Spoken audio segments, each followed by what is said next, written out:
दुनिया के नक्शे पर एक छोटा सा देश है जिसने दशकों तक महाशक्तियों की आंखों में आंखें डालकर बात की। वहां की माएं कहती हैं कि वो हमेशा शेर पैदा करती हैं। एक ऐसा मुल्क जहां की सरकार किसी राष्ट्रपति की सलाह से नहीं बल्कि एक बुजुर्ग के इशारों पर चलती थी।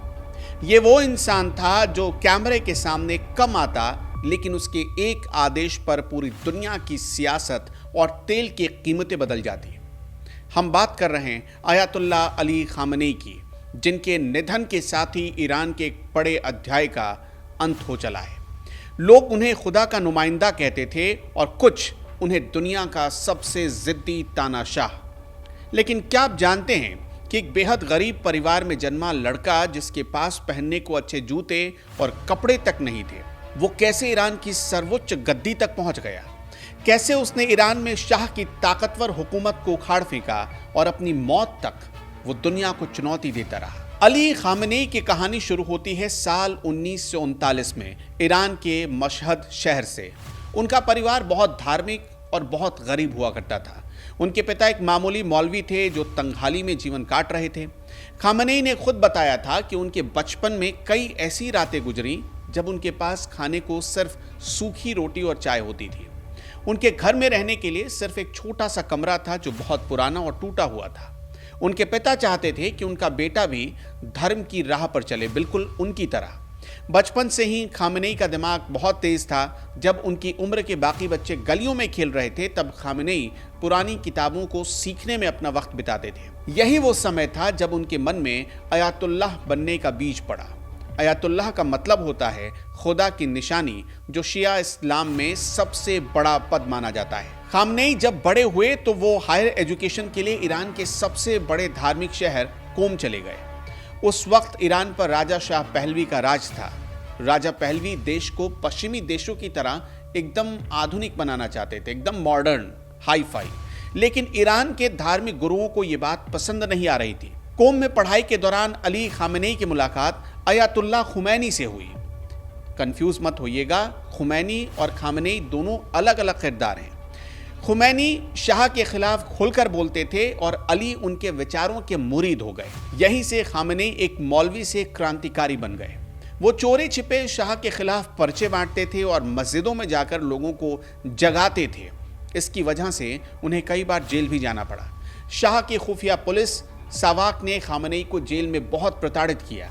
उन्हें अंधेरी कोठरियों में रखा गया और उन पर जुल्म ढाए गए।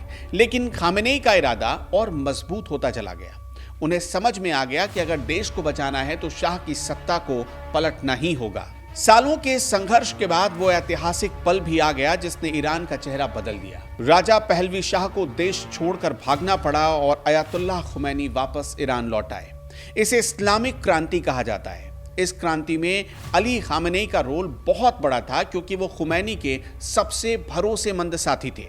जब नई सरकार बनी तो खामनेई को बड़ी जिम्मेदारियां दी गई। साल 1981 में वो ईरान के राष्ट्रपति बने और उसी दौर में ईरान और इराक के बीच एक भयानक जंग छिड़ गई जो 8 साल तक चली थी। इस जंग ने खामनेई को एक सख्त नेता बना दिया। इसी दौरान उन पर एक जानलेवा हमला भी हुआ। एक बम धमाका हुआ जिसमें उनका दाहिना हाथ हमेशा के लिए बेकार हो गया।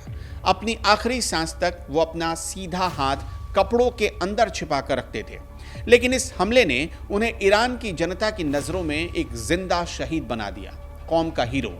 साल 1989 आया, अयातुल्लाह खुमैनी का निधन हो गया। पूरे ईरान में सन्नाटा पसर गया क्योंकि सबको लग रहा था कि अब देश की बागडोर कौन संभालेगा। तब तक खामनेई इतने बड़े धार्मिक गुरु नहीं माने जाते थे कि उन्हें सुप्रीम लीडर घोषित किया जा सके। सुप्रीम लीडर यानी रहबर वो पद होता है जिसके पास सेना और खजाने की सारी ताकत होती है। लेकिन ईरान की बड़ी कमेटी ने अली खामनेई को अगले सुप्रीम लीडर के रूप में चुन लिया। कई लोगों को लगा कि वो सिर्फ कुछ वक्त के लिए है, लेकिन खामनेई ने सबको गलत साबित कर दिया। उन्होंने धीरे धीरे अपनी पकड़ मजबूत की और रिवोल्यूशनरी गार्ड्स यानी IRGC को अपनी सबसे बड़ी ताकत बना लिया। उन्होंने साफ कर दिया कि ईरान कभी भी अमेरिका के आगे नहीं झुकेगा। उन्होंने ईरान के न्यूक्लियर प्रोग्राम को बढ़ावा दिया ताकि कोई भी देश उन पर हमला करने की हिम्मत न करे। अपनी मौत तक अली खामनेई को ईरान में खुदा के बाद सबसे ताकतवर माना जाता रहा। उनके पास वीटो पावर भी थी, यानी कि संसद कोई कानून पास कर दे और उन्हें पसंद ना आए तो वो उसे रद्द कर सकते थे। उनके पास अपनी खुद की एक विशाल आर्थिक शक्ति थी जो अरबों डॉलर की संपत्तियों को कंट्रोल करती थी। खामनेई के दिमाग में हमेशा एक ही टारगेट था और वो था इजराइल का खात्मा। वो इजराइल को एक बीमारी की तरह मानते थे और उन्होंने मिडिल ईस्ट में हिजबुल्लाह और हमास जैसे समूहों को तैयार किया। इसे विरोध की धुरी कहा जाता है, लेकिन खामनेई का सफर इतना आसान नहीं रहा। उनके राज में ईरान पर कई पाबंदियां लग गईं, जिसकी वजह से वहां की अर्थव्यवस्था खराब होती चली गई। ईरान में कई बार उनके खिलाफ प्रदर्शन भी हुए, लेकिन खामनेई ने हर बार सख्ती से उन आवाज़ों को दबा दिया। याद है आपको, जब हिजाब के खिलाफ पूरे ईरान में महिलाएं सड़कों पर उतरी थी। नौजवान लड़कियां सड़क पर उतरकर खामनेई का पुतला जला रही थी और उनमें से कुछ को बेरहमी से मार दिया गया था। अयतुल्लाह खामनेई अब इस दुनिया में नहीं है। उनके निधन के बाद पूरी दुनिया की नजरें इस बात पर टिकी है कि अब ईरान का क्या होगा। क्या उनका बेटा मोस्तफा खामनेई अगला सुप्रीम लीडर बनेगा या फिर ईरान में एक नई क्रांति फिर से आएगी? उनके लिए अयतुल्लाह बनना सिर्फ एक पद नहीं था, बल्कि एक हथियार था जिससे वो दुनिया को ये दिखा सके कि धर्म के दम पर भी साम्राज्य चलाया जा सकता है और खड़ा किया जा सकता है। वो अपने सादे कमरे में जमीन पर बैठते थे, लेकिन वहीं से पूरी दुनिया की सियासत को हिलाने का दम रखते थे। ईरान का भविष्य क्या होगा ये तो आने वाला वक्त बताएगा, लेकिन अली खामनेई के साथ साथ कुछ विवाद भी जुड़े रहे।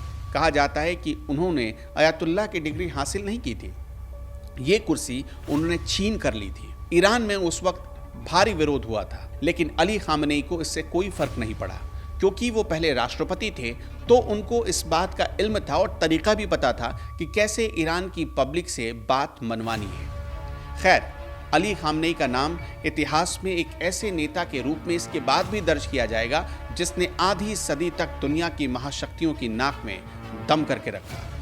आप क्या सोचते हैं अली खामनेई के बारे में? कमेंट बॉक्स में हमें ज़रूर बताइएगा।